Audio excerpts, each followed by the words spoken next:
Olá, caríssimos. Tô aqui para falar sobre o novo livro do Yuval Harari, Nexus. Tem o subtítulo Uma breve história das redes de informação, da Idade da Pedra à Inteligência Artificial.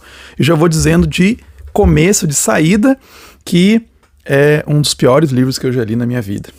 Infelizmente. Na verdade, já era esperado, eu já tinha lido outro livro do Harari, que é O Homo Deus, e um livro que tem a ver com a minha pesquisa, inclusive transhumanismo, mas é um livro, assim, bastante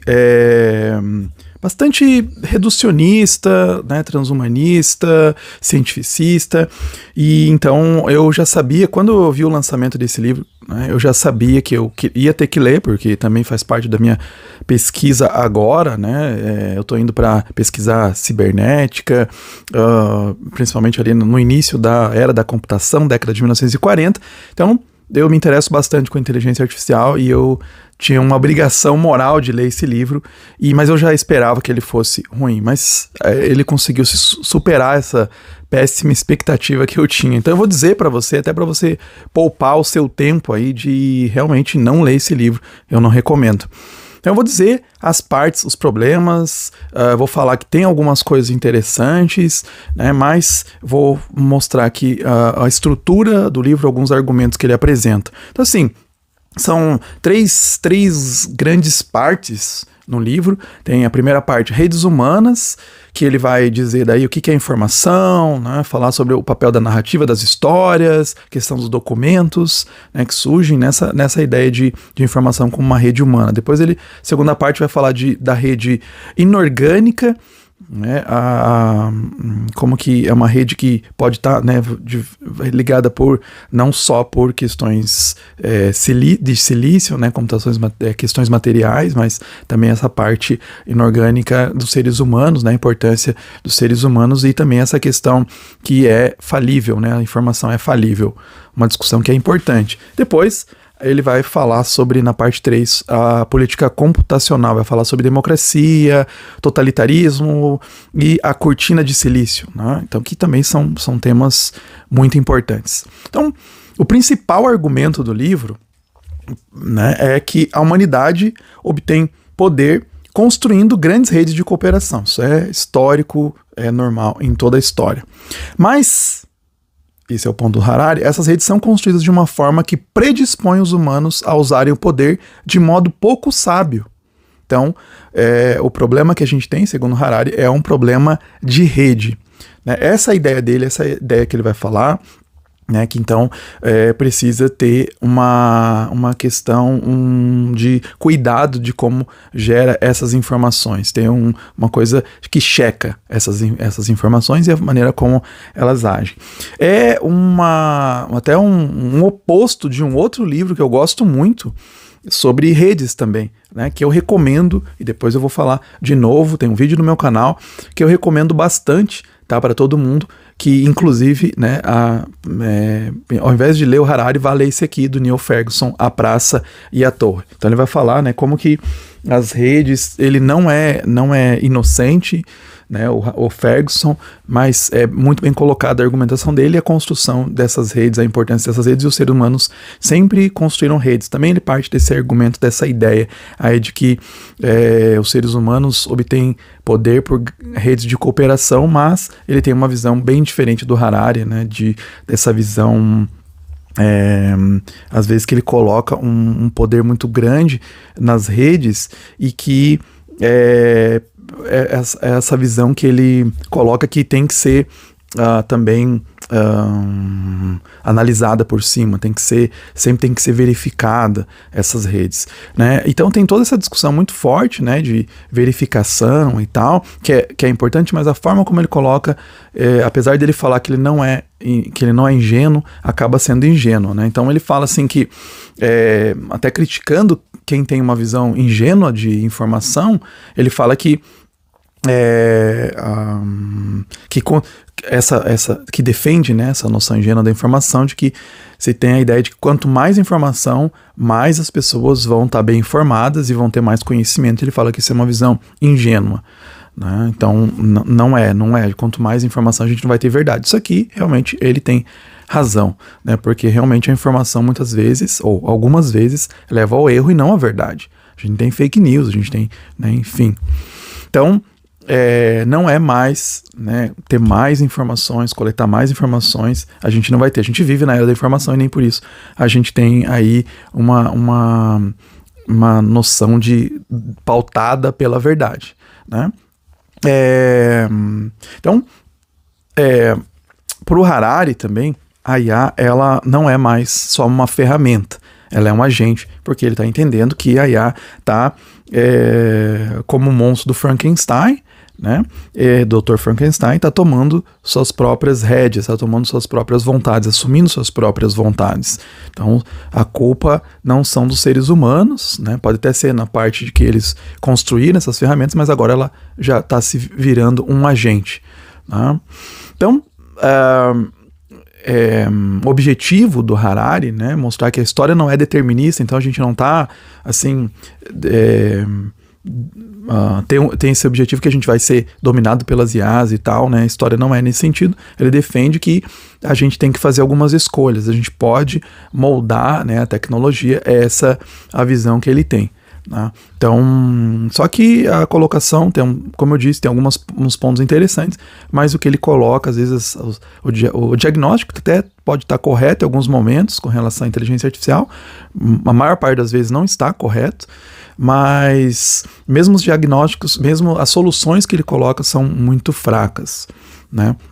E aí quando ele vai definir informação, por exemplo, já na parte 1, você já começa um estilo de argumentação bastante ruim, o que é bem comum no Harari e em outros livros também. Então, olha só, por exemplo, uma citação que está ali no primeiro capítulo, que ele já começa a falar sobre religião. E algo que ele cita bastante, religião, nesse livro. Não sei porquê, depois eu vou falar.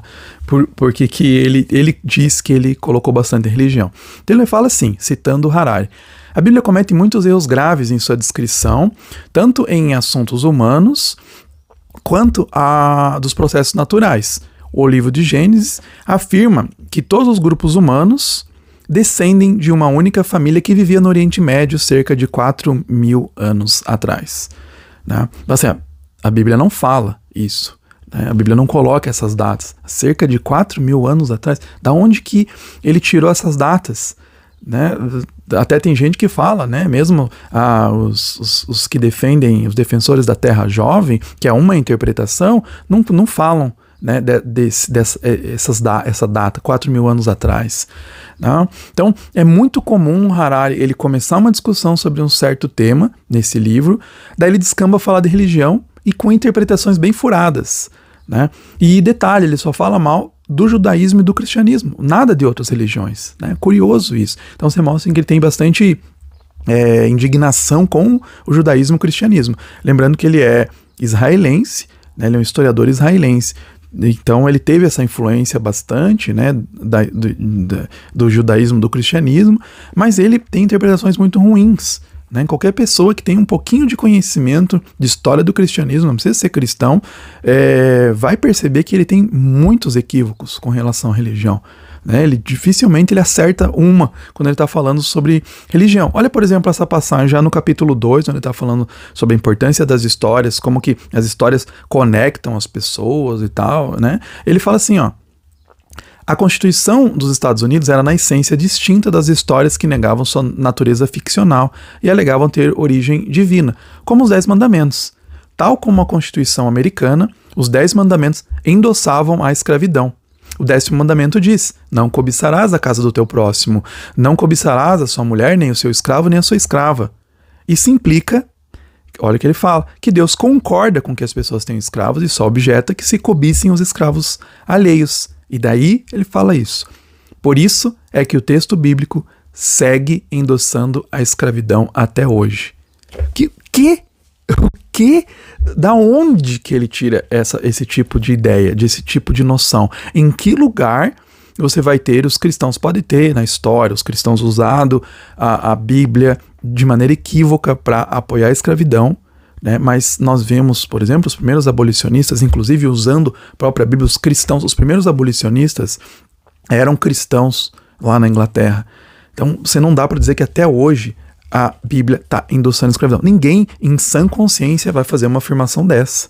Tem que ser tem que ter uma visão muito enviesada para falar uma coisa. Depois, mais para frente, lá no capítulo 9, eu só trouxe para cá porque está na mesma temática, ele fala assim: a Bíblia não só santificava a escravidão nos 10 mandamentos e em numerosas outras passagens, como também lançava uma maldição à progenie de Cã, o alegado ancestral dos africanos, dizendo que ele seja para os seus irmãos o último dos escravos. Gente, essa é uma das afirmações, uma das coisas que já caiu há muito tempo. Qualquer historiador, quando você está escrevendo um livro, se você é um historiador, você está escrevendo um livro, na verdade qualquer área, você vai buscar as melhores fontes sobre aquele assunto. Você pode ser ateu, mas você vai buscar as melhores fontes. Por exemplo, tem um historiador inglês, Robin Blackburn, que ele tem vários livros sobre a escravidão. Ele tem um livro, acho que é Queda do Escravismo, não lembro bem o título correto, mas lá ele vai falar que isso é uma história que não faz sentido, né? Que pode ter sido usada, mas não faz sentido, né? E ele está dizendo que a Bíblia tá colocando, né, o Cã como escravo, como, né, um descendente dos africanos, tal. Isso aí, uma viagem, não está na Bíblia, não tem na Bíblia isso. Essa afirmação pode ter sido deturpada, essa visão, mas já caiu essa interpretação há muito tempo. Né? Então, a opção do Harari é fazer uma crítica da inteligência artificial por uma perspectiva da religião. É isso que ele fala que ele está fazendo, mas ele falha miseravelmente. Ele não tem nada para falar bem sobre cristianismo, não tem nada para falar nessa relação de informação e cristianismo. Né? Sobre as universidades, deixa eu falar cronologicamente aqui. Por exemplo, ele não fala nada de que os cristãos foram responsáveis por criar o tipo do livro que a gente tem aqui hoje. Esse formato que a gente tem foi criado pelos primeiros cristãos para facilitar carregar as cartas e os evangelhos de um lado para o outro. Antes era só aquele formato que tinha, né, do papiro e tal, do rolo.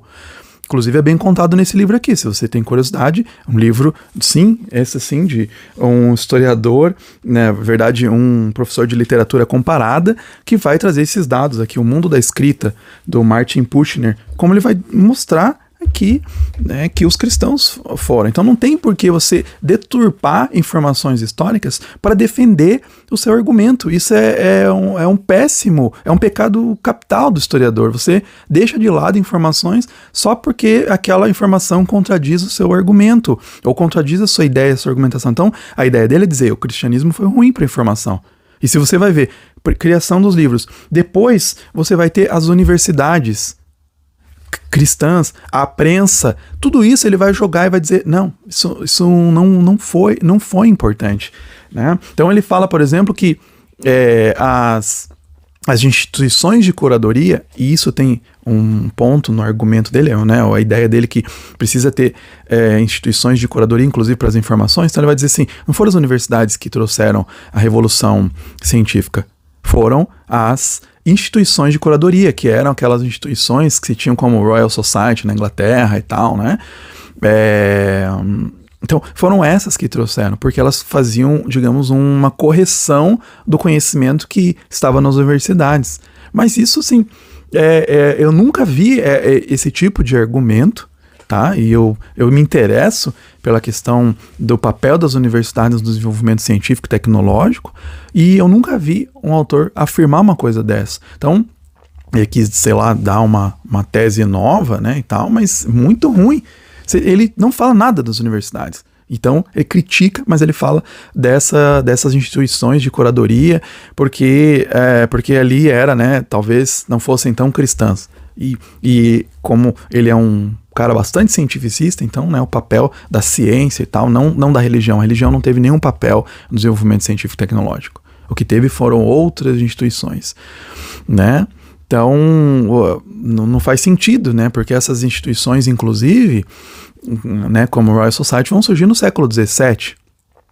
Você já tem uma longa existência das universidades desde o século XII, né, na Inglaterra, né, Oxford, Cambridge, tal, né, em Paris, Sorbonne. E aí você vai me dizer que no século XVI foi, então, surgir essa universidade. Aí tá, né? Mas você joga fora, descarta todo o desenvolvimento, né? Papel. Então já vou falando alguns livros que eu acho que são melhores para você ler das informações que o Harari trouxe. Por exemplo, vai ler lá Domínio, do Tom Holland, sobre o papel do cristianismo no mundo ocidental, né?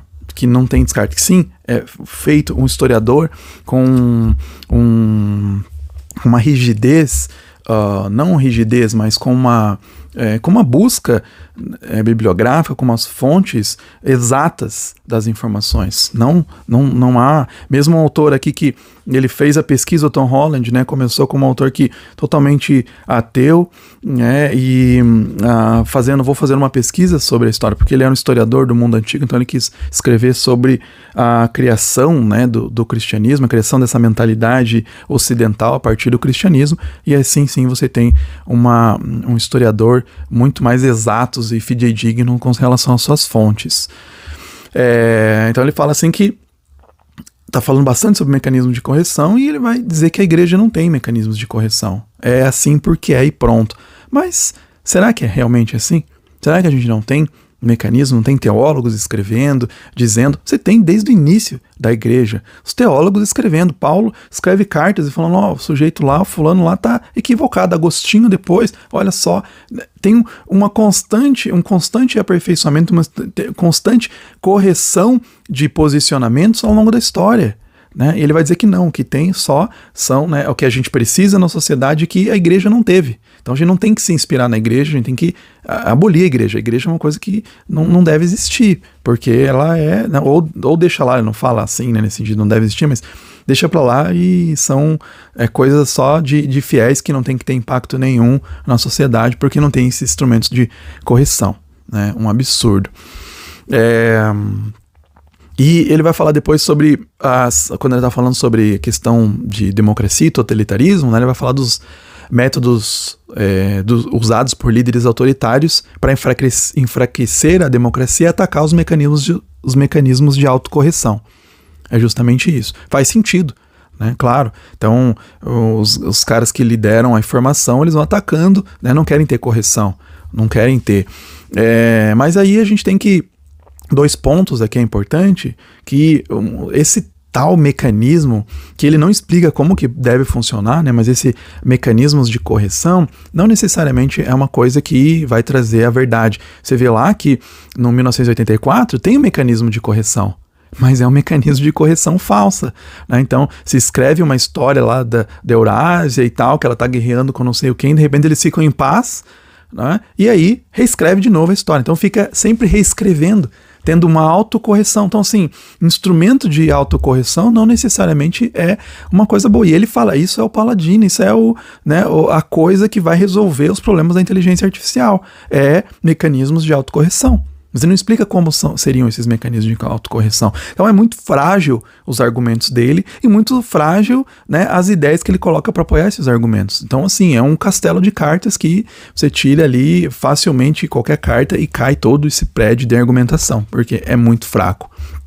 Inclusive, isso que ele fala, né, que líderes autoritários atacam os mecanismos de autocorreção. Por exemplo, um cara que bem famoso com isso é o Elon Musk. Tá? Fica claro aqui que eu não estou defendendo o lado brasileiro também, né, do Tribunal Brasileiro lá de Justiça, que também bloqueou e tal o Twitter. Também não estou defendendo, mas o Elon Musk também não é o flor que se cheire, né, nesse sentido. Ele não está se importando com democracia, apesar dele falar liberdade de expressão, tal, não é esse interesse. Mas ele não fala nada do Elon Musk, né, mal do Elon Musk. Inclusive, e ele assinou uma carta em março de 2023, não sei se vocês lembram, para pausar os experimentos de inteligência artificial, né, como um ChatGPT. Né, e ele escreveu lá, né, o Pause Giant AI Experiments. Ele escreveram a carta e ele lá assinou junto. Um dos signatários era o Elon Musk. Né? Então você sabe, né, que aconteceu depois, o Elon Musk, vamos pausar esses desenvolvimentos aí que está sendo perigoso, mas logo depois ele lançou a dele lá, né, o Grok e tal, e não tem preocupação nenhuma de pausar os desenvolvimentos com inteligência artificial, as pesquisas com inteligência artificial. Então, furado isso aí, né? Inclusive, o Harari até passa pano para a ideia do Musk de implantar um chip no cérebro humano. Ele só avisa, né? Dizendo que o smartphone é uma ferramenta de vigilância bem mais valiosa, bem mais potente do que os sensores biométricos instalados no seu cérebro, né? Então, assim, tudo bem, concordamos, né? Pode ser isso. Mas, assim, você falar que então o Neuralink não é um problema, né? Porque os celulares captam muito mais informação do que o Neuralink poderá captar, não é um problema? Os dois são problemas, né? Não dá para dizer que um, né, um é menos ruim, menos pior do que o outro nesse sentido de captar dados, não.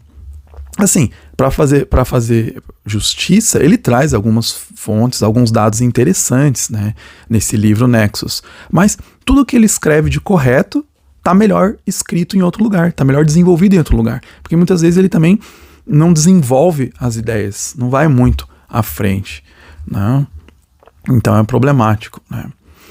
E como um ateu cientificista, ele é muito reducionista da natureza humana, tá? Então veja essa citação aqui. Ele fala assim: uma suposição equivocada de que os computadores não conseguiriam substituir os seres humanos em tarefas que demandam inteligência emocional, desde terapeutas até professores. Mas essa suposição depende do que entendemos por inteligência emocional. Olha aí, psicólogos. Isso significa a capacidade de identificar corretamente as emoções e reagir a elas de modo ótimo, então os computadores podem muito bem superar os seres humanos, mesmo em inteligência emocional. As emoções também são padrões. O reducionismo aí. A raiva é um padrão biológico em nosso corpo. O medo é outro desses padrões. Como sei que se você está bravo ou amedrontado, aprendo com o tempo a reconhecer padrões emocionais, analisando não só o conteúdo do que você diz, mas também seu tom de voz, sua expressão facial e sua linguagem corporal. Então, facilmente, um computador já é capaz de fazer isso, né? Olha a visão reducionista, né? Então, quer dizer, você pode substituir um terapeuta, você pode substituir um professor por um computador, porque ele já entende emoções. Pensa, né, nos problemas de você ter um terapeuta bot, aí como tem acontecido recentemente, né? Muitas pessoas usando o ChatGPT para tratar dos seus problemas emocionais, né? Isso é muito reducionista, porque o corpo importa, né? O corpo é fundamental na comunicação humana. Inclusive, deixa eu sugerir aqui um livro nesse sentido, que é do Thomas Fuchs, que se chama In Defense of the Human Being: Foundational Questions of a Embodied Anthropology. Então, assim, é um livro fabuloso, né? Precisamos ter traduzidos, mas ele faz uma defesa muito forte da questão do corpo, principalmente nessa era conectada que a gente tem. Então, sim, né, argumentos muito mais fortes. Ele é um antropólogo, né? Então são argumentos muito mais fortes aí do que temos do que o Harari traz, né? Ele na verdade, Thomas Fuchs é psiquiatra, mas ele tem essa pegada também bem antropológica que é muito forte entre os psicólogos e psiquiatras. Depois de uma parte que eu fui interessado, talvez vai melhorar, né? Ingênuo eu, né? Mas mais pro final do livro ele fala da cisão global entre mente e o corpo num capítulo que tem um título muito interessante, que é a Cortina de Silício, né, quando ele chama o Império Global ou Cisão Global. E aí ele vai falar, né, sobre essas questões do Cortina de Silício que vai sendo criado entre os países que dominam a tecnologia da inteligência artificial, né? E aí ele vai falar sobre a cisão entre mente e o corpo, e mais uma vez você tem uma interpretação muito ruim do cristianismo. Olha só, ele fala assim: outros cristãos adotaram a abordagem de que o corpo não tinha importância nenhuma. Eu não sei de onde, mas tá. A única coisa que importava era a fé. Essa ideia foi levada a seus extremos por protestantes como Martim Lutero, que formulou a doutrina de sola fide, somente a fé. Depois de viver como monge por cerca de 10 anos, jejuando e torturando o corpo de várias maneiras, Lutero desistiu desses exercícios físicos. Ponderou que nenhum tormento físico auto-infligido poderia obrigar Deus a redimi-lo. Ok? Na verdade, pensar que seria possível ganhar sua salvação torturando o corpo constituía o pecado do orgulho. Lutero, assim, deixou a batina, se casou com uma ex-freira e disse aos seguidores que, para serem bons cristãos, só o que precisavam fazer era ter plena fé em Cristo. E ele interpreta o sola fide como uma negação do corpo, como se os cristãos desconsiderassem o corpo não fosse importante. Sério, não, da onde que ele tirou essa informação? Da onde que ele tirou essa interpretação? Ninguém, nenhum teólogo, e aí se você vai escrever sobre isso, você tem que consultar os teólogos, e inclusive as fontes deles são muito ruins nesse sentido. É muita interpretação dele, tá? Aí ele fala, olha só, o que ele faz em seguida nessa mesma linha de argumentação. Suponha que passo a maior parte do tempo que estou acordado sentado em meu quarto na frente de uma tela jogando online, formando relações virtuais e até trabalhando de forma remota. Mal saio, nem mesmo para comer. Peço comida. Se você for como os antigos judeus e os primeiros cristãos, vai ter pena de mim e concluir que devo estar vivendo numa alucinação, perdendo contato com a realidade dos espaços físicos e corpos de carne e osso. Mas, se suas ideias são mais próximas das de Lutero e de muitos cristãos que vieram depois dele, você pode pensar que estou livre. Ao ter a maioria das minhas atividades e relações online, libertei-me do mundo orgânico, da gravidade debilitante dos corpos corruptos, e posso fluir às ilimitadas possibilidades de um mundo digital, potencialmente liberado das leis da biologia e mesmo da física. Estou livre para vaguear por um espaço muito mais vasto e empolgante e para explorar novos aspectos da minha identidade. Uma pergunta cada vez mais importante é: as pessoas podem adotar qualquer identidade virtual que quiserem ou sua identidade deve ser restringida por seu corpo biológico? Se seguimos a posição luterana do sola fide, o corpo biológico não é de grande importância. Viaja demais. Da onde isso? Luteranos, né, se retorcem aí ouvir um negócio desse. É uma interpretação muito ruim. Aonde que o sola fide leva a dizer que o corpo não importa? É muito. Ele não leu nenhum livro de teologia, né, decente, nenhum livro de teologia do corpo que mostra a importância do corpo na história do cristianismo, inclusive pós-Lutero. Absurdo. Então, olha a justificativa para ele, uma justificativa muito ruim para ele ficar discutindo Bíblia, discutindo religião num livro sobre informação. Ele fala assim, esse livro justapôs a discussão da IA com a dos cânones sagrados, como a Bíblia, porque nos encontramos agora no momento crítico da canonização da inteligência artificial. Quando os pais da igreja, como o bispo Atanásio, decidiram incluir a primeira epístola a Timóteo no conjunto dos dados bíblicos, excluindo os Atos de Paulo e Tecla, né, livros deuterocanônicos, né, eles moldaram o mundo ao longo de milênios. Bilhões de cristãos, até o século XXI, formaram sua visão de mundo com base nas ideias misóginas da primeira epístola a Timóteo, não na atitude mais tolerante de Tecla. Mesmo onde é difícil reverter o curso, porque os pais da igreja optaram por não incluir nenhum mecanismo de autocorreção na Bíblia. Os equivalentes atuais do bispo Atanásio são os engenheiros que escreveram o código inicial para IA e que escolhem um conjunto de dados no qual o IABB é treinada. Conforme a IA cresce em poder e em autoridade, estabelecendo-se como livro sagrado de autointerpretação, as decisões tomadas pelos engenheiros de hoje vão repercutir no futuro. Assim, é uma lambança, uma salada que ele faz, né? Porque ele fala assim, olha, do mesmo jeito que você tem que analisar os dados que são inseridos na inteligência artificial, né? Você tem que abandonar o cristianismo, as ideias dos cristãos, porque eles não têm esse aspecto de autocorreção. Mas os próprios cristãos estão lutando, falando por interpretações, tanto da Bíblia quanto da inteligência artificial. Muita gente que trabalha com inteligência artificial faz instrumentos de autocorreção, por exemplo, publicam algoritmos que são racistas. Aí eles vão lá trabalhar para melhorar, para aperfeiçoar esses algoritmos. Claro que tem uma série de falhas, eu estou defendendo também os construtores de inteligência artificial, mas é muito fraco isso, né? A justificativa dele é muito ruim. Então ele concorda, conclui assim, né, que precisamos construir mecanismos de autocorreção mais fortes. Essa é a linha do livro, e aí ele usa o cristianismo para atacar, simplesmente porque na cabeça dele não tem instrumentos de autocorreção, né? Então, apesar do subtítulo desse livro, e aqui eu vou caminhando para o fim, né, tem um subtítulo como Breve Histórias das Redes de Informação, da Idade da Pedra à Inteligência Artificial, o Nexus dedica muito pouco para falar da inteligência artificial. Então ele gasta muito tempo falando sobre religião, né?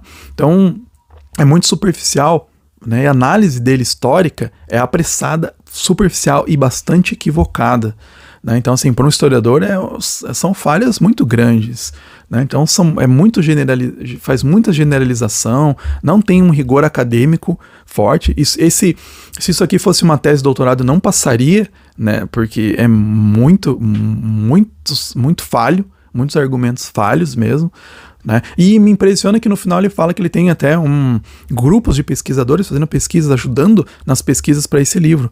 Mas como que ele tem esse grupo e passa tantas informações furadas, né? Então, assim, realmente, né, tem uma credibilidade dos argumentos bastante falha, né, bastante enganosa.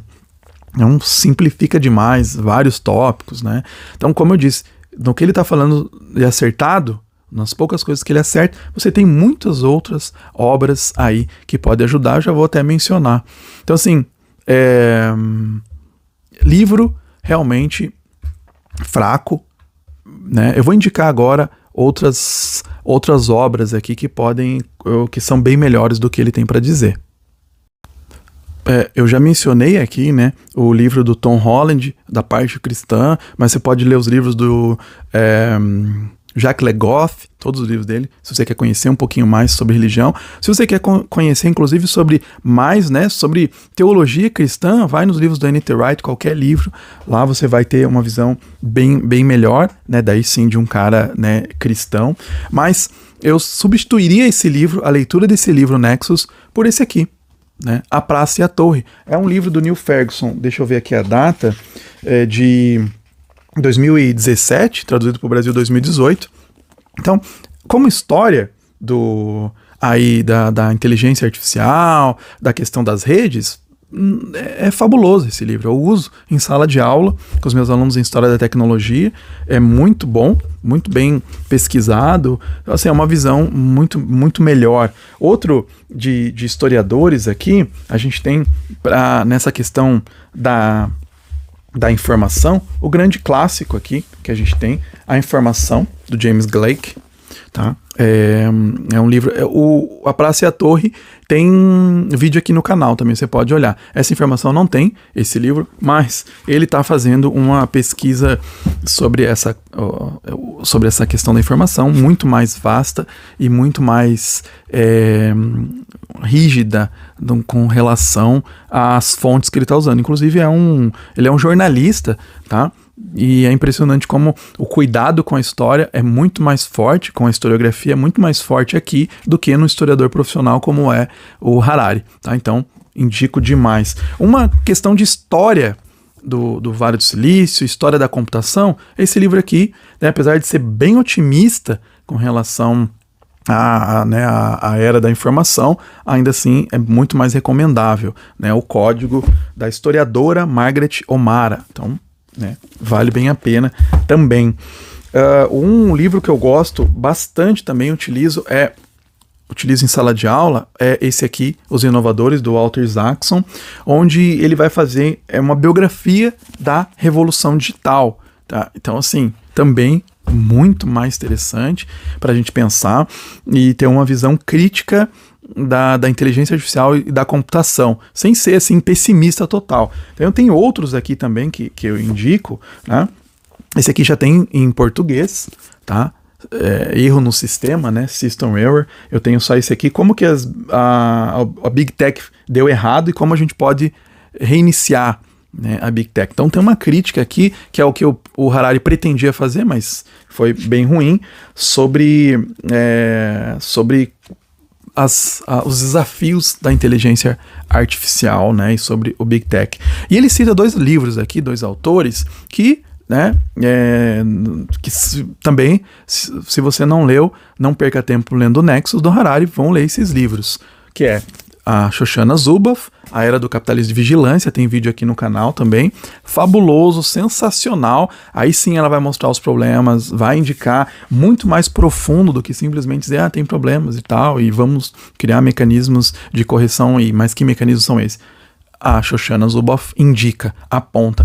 Ele cita bastante A Máquina do Caos, do Max Fischer, também gravei vídeo pro canal, Livraço foi um dos livros favoritos da minha vida, né? Ele vai falar como que as redes sociais reprogramam nossa mente e o nosso mundo, também apontando os problemas, os perigos e possibilidade de sair. Um autor que eu não concordo profundamente, mas que vai falar com muita mais propriedade sobre inteligência artificial é Stuart Russell, que é pesquisador nessa área, e ele vai falar aqui como manter o controle sobre a tecnologia. Né, como manter o controle sobre inteligência artificial. Também, nem precisa dizer, muito mais profundo do que o livro do Harari, tá? Então, desculpa eu ter que fazer esse vídeo tão longo assim para falar de um livro que eu odiei, talvez o pior livro que eu já li na minha vida, mas que eu acho que é importante porque o Harari, ele é muito... vocês sabem, quando você vai numa livraria, você vê lá os livros dele sempre entre os mais bem vendidos. Eu vi várias resenhas para ver se eu não estava viajando. A maior parte das resenhas que tem desse livro Nexus é super elogiosa, tá? Então você vai no Goodreads, muitas pessoas falando maravilhas, maravilhas, mas de repente você encontra algumas vozes deturpantes. Né? Eu encontrei uma, se você tiver interesse, numa resenha no The Times, do Samuel Rubinstein, tá? Que ele fala extremamente criticamente desse livro Nexus. Inclusive, eu lendo essa resenha do Samuel Rubinstein no The Times, eu vi como realmente eu não viajei. Não era só uma coisa da minha cabeça, só eu que não gostei do Harari e falei mal aqui. Não, tem outras pessoas que também estão mostrando isso. Então, se você tem um pouco de conhecimento sobre esses assuntos, inteligência artificial, cristianismo, você vai ler e você vai saber que é um monte de besteira. Se você quer se aprofundar nesses temas, outros livros são muito melhores, tá? Então, fica aqui minha sugestão de passar longe desse livro, infelizmente, né? Um tema muito importante, mas a gente tem muitos livros bons. Precisamos de outros livros, inclusive, de uma visão diferente de autores para além, né, do eixo Europa, Estados Unidos. É muito interessante ter outras vozes, mas a gente tem outros autores bem melhores nesse sentido, tá bom? Então, fica aqui minha desindicação.